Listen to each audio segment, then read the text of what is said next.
Hello everyone. We are continuing with the unit digit of a number. We are looking at a few problems which are slightly different from the ones done in my previous two videos. The first one is this: unit digit of 16 to the power of 250 divided by 8 to the power of 200. These are the four options given. In the first step, let me simplify the numerical expression using the laws of indices. 16 is 2 multiplied by 8. Then we distribute the power to each of them. We have made use of this law of index. AB, the whole to the power of m, equals a to the power of m multiplied by b to the power of m. That's how you get this step from here.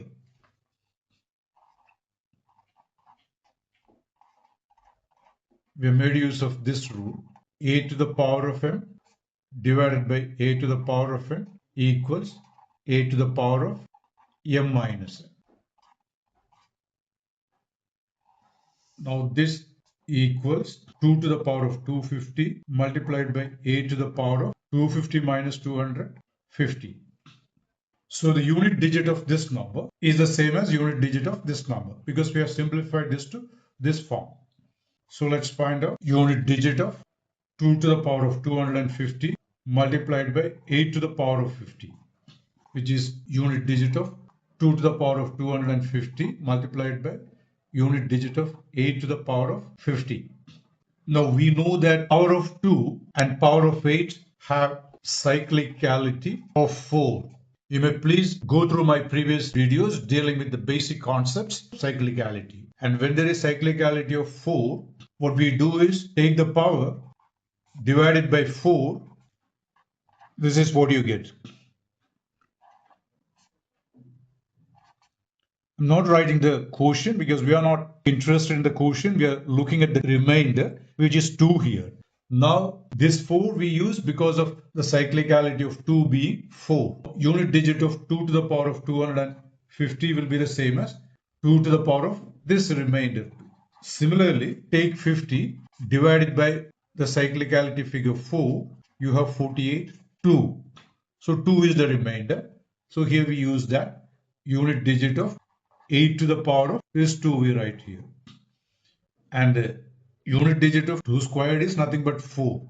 So let me write 4 here. And what is the unit digit of 8 squared? 8 squared is 64. So 4 is the unit digit. That 4 you write here. Now 4 multiplied by 4 is 16 and 6 is the unit digit. So unit digit of 4 multiplied by 4 will be 6, which is the third option given in the problem. To get a better understanding of what we have done here, I urge you to go through my first video explaining the basic concepts of unit digit of a number, and there you will see more about the cyclicality concept. Let's look at the second problem. Unit digit of 5 to the power of 3002 minus 3 to the power of 403. This is same as unit digit of 5 to the power of 3002 minus unit digit of 3 to the power of 403. See, let's find out the unit digit of 5 to the power of 3002 first. See, we know that if you take a exponential number like 5 to the power of n, this will always have unit digit as 5, whatever be the value of n. So the unit digit of this number will be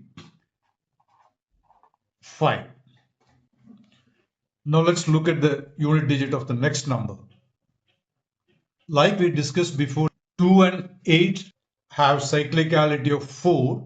3 also has cyclicality of 4. So what do?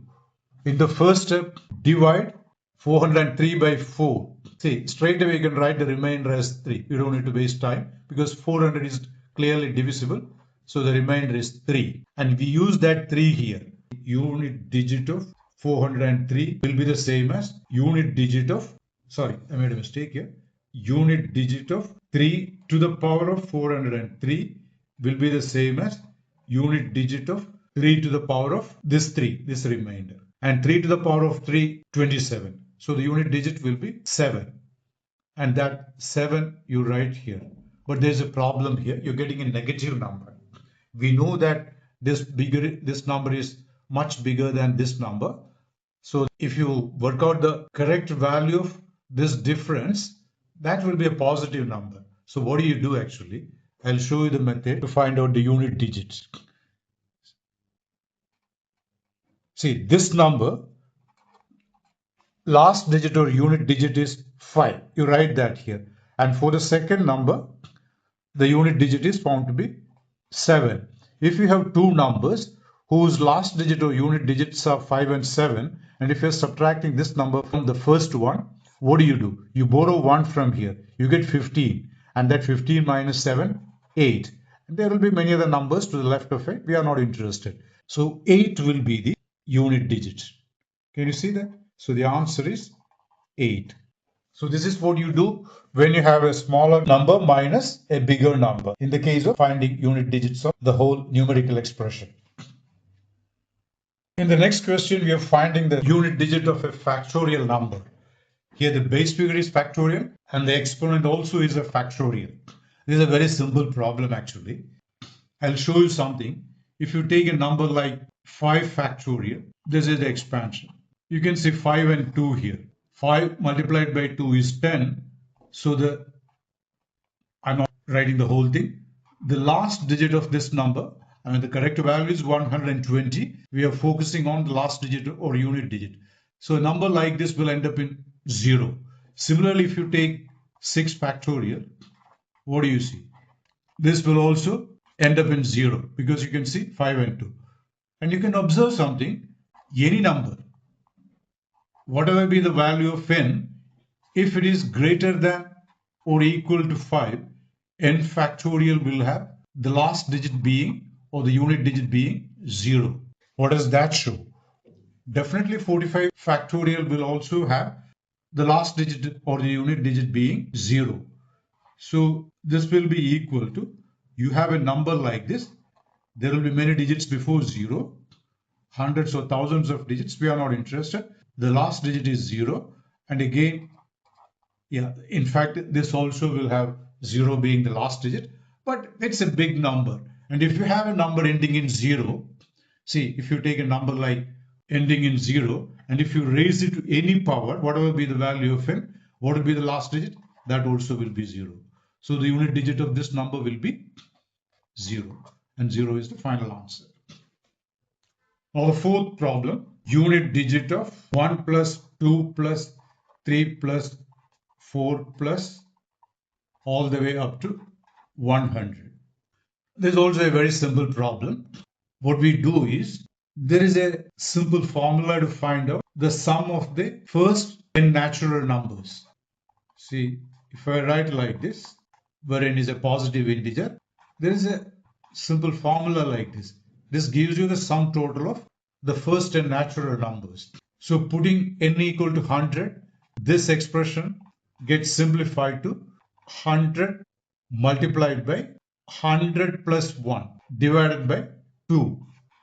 This equals unit digit of 2 goes here 50 multiplied by 101.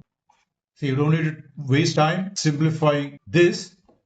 We know that if one of the numbers has the last digit being 0, if you multiply this number by any other number, the last digit or the unit digit is going to be 0. So the unit digit is just 0. Let's do one more problem before winding up today's session. We're finding the unit digit of product of 5 numbers. This is also a very simple problem. Take these two numbers. What do you see here? Let me write the other numbers as they are. If you multiply these two numbers, here you have 2 being the last digit, and here there is 5 being the last digit. If you multiply these two numbers, the last digit or the unit digit of these two will be 0. We are not interested in the other digits before 0. And then come the other numbers given in the problem. And if you look at this number, there is a number ending in 0, and you're multiplying that with many other numbers. Whatever be the other numbers or how big the other numbers, When you do the multiplication, the last digit of the product is going to be 0. And there will be many digits to the left of it. For a number like that, unit digit will be 0. That's all. Let me look at one more problem. It won't take too long. Find the unit digit of 1 multiplied by 3 multiplied by 5 multiplied by 7. Let it go to all the way up to say 999. Maybe you can guess the unit digit of this number. See, if you multiply 5 with 1, what do you have? 5. If you multiply 5 with 3, 15. If you multiply 5 by 5, 25. What I'm doing is, if you multiply 5 by any odd number, the last digit or the unit digit is going to be 5. And there is 5 in this product. And then if you multiply the remaining numbers, what do you get? That will be an odd number, a very big odd number. Whatever be the value of that odd number, any odd number, see, basically this is what I'm saying. If n is an odd number, the last digit is going to be 5. Using that principle, the unit digit of the given number will be 5.